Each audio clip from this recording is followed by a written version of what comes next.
What's up, vinyl community? It's Steve from Steve Spins Records, and today we're going to look at Paul Simon's album, Graceland. So I found out about this album from Mike at the In Groove and his YouTube channel. He had gotten a restock of the analog pressing of this album, and this album is on his top 100 in-print analog records you should own.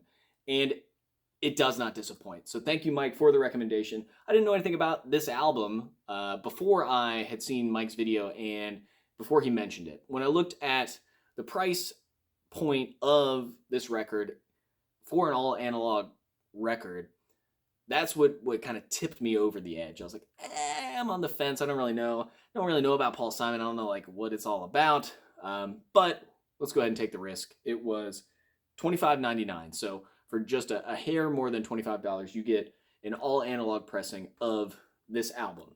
And again, like I said, I didn't know anything about the album before I got into it. And I started listening to it. I started really getting into it. I was like, oh, this is really, really good. And started researching it to understand what the influence is and how it came into being.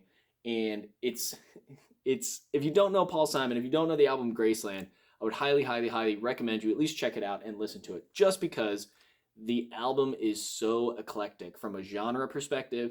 It's got Zydeco. It's got South African musical elements and South African artists on some of the tracks on this record. When I thought about the record, when I listened to it for the first time, the only track I had heard or remembered was Call Me Al, which is again one of those tracks that does get stuck in your head. And on the record, it's the one that is most poppy and maybe least influenced by other genres. So you got some vocal harmonies that are happening on Call Me Al that give you a little bit of the South African music vibe that he was going for. But it's got those big like 80s pop synths, like the do do do do right in the beginning. Woo! That is some straight Paul Simon 80s goodness. So yeah, this album is Paul Simon's seventh album. It came in at 43 minutes and 18 seconds and at a price point of $25.99. It is roughly 60 cents per minute. So when we think about vinyl, that's, a little bit more on the expensive side, but also all analog pressing, and it comes in a really, really, really nice package. So this is the 25th anniversary reissue. It's 180 gram. It was pressed at RTI. It came with a digital download card, which is really nice. I like having those just, in case I want to put music on my iPod, don't want it on my phone, that type of thing. It's nice to have. Or in this case, I actually used the digital download card, put it into now defunct iTunes, and then made a CD from it so I could listen to it in my car. So again, just it's nice to have. It's one of those things that, if you have it, it's great. Again, really, really nice jacket. And it came with this poster, which I have to get out and try to unwrap while on camera, just so you can see this thing. But it is humongous. So this is the poster folded up in an almost 12 by 12 square. And it's got several panels to it. And it is the album cover of Graceland. And again, as I see this guy, it's nice quality paper. And it's just a really, really nice inclusion. Again, if you like the album, why not get a poster, right? Throw this in a frame, it'll look good.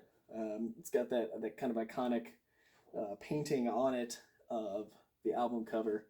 And it's very minimalist. It's very kind of stark and cool. And again, if you like Paul Simon, if you like this album, check it out. Okay, let's get into what's in the package. So I've already gone ahead. I left the shrink wrap on it.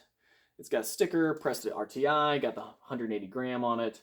It's also got a hype sticker, which says the original Graceland LP, anniversary edition of Grammy-winning album, high quality 180 gram vinyl, includes collectible poster, plus MP3s of full album, plus 3 bonus songs. So you get 3 extra songs on there as well. So let me pop in here. I've got this in I upgraded the sleeve. I think it came, okay, so it came in this paper sleeve with the lyrics on it. Again, a nice touch. I really like when they have the lyrics on the inside, so you can see what the songs are about and think about it and, interact with the music a little bit more than a digital copy. Here you've got the actual jacket itself. It is not a gatefold. It's just a single guy that you just in and out from the side. Again, nice cover on the front, nice picture of 80s Paul Simon on the back.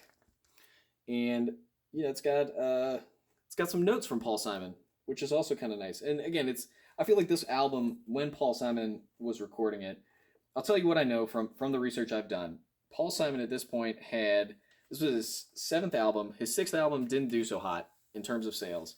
He was recovering from a recovering from a divorce. He has a 9-year-old daughter at the time. It's the mid 80s, and he gets a demo tape of South African music from someone who he wants to work with, someone he's trying to collaborate with. I forget the exact person. It's on the Wikipedia page.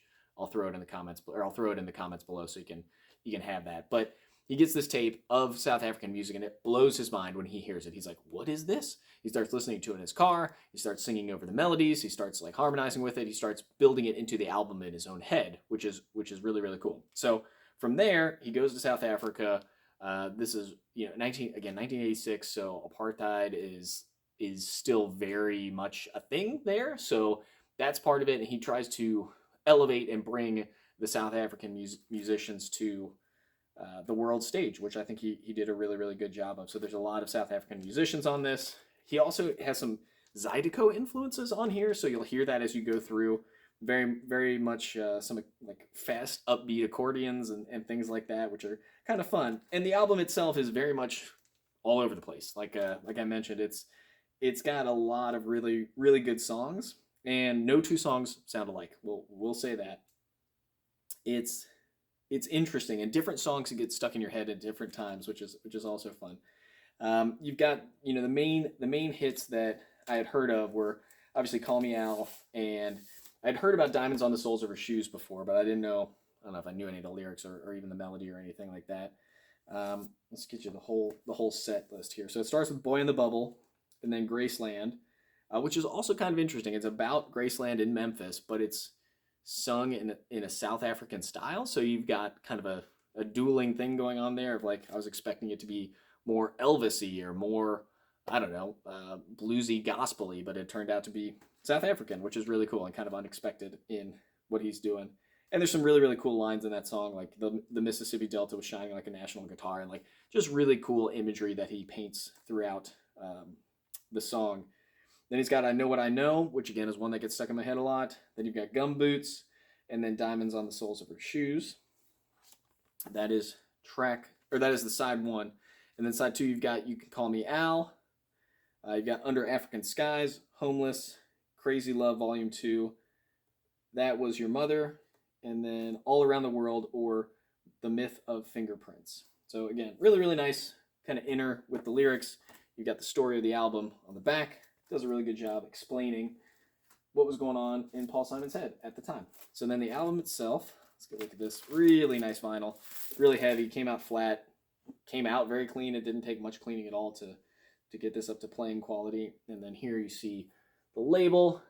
It's got a nice album-centric label, again, with that image of the guy on the horse.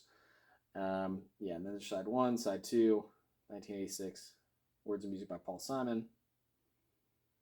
Yeah, so again, really, really nice. It's a great album and here's the thing, I wasn't alive when this album came out, so I don't know what was going on culturally in the world, in the US, while Paul Simon was going through and talking about this album.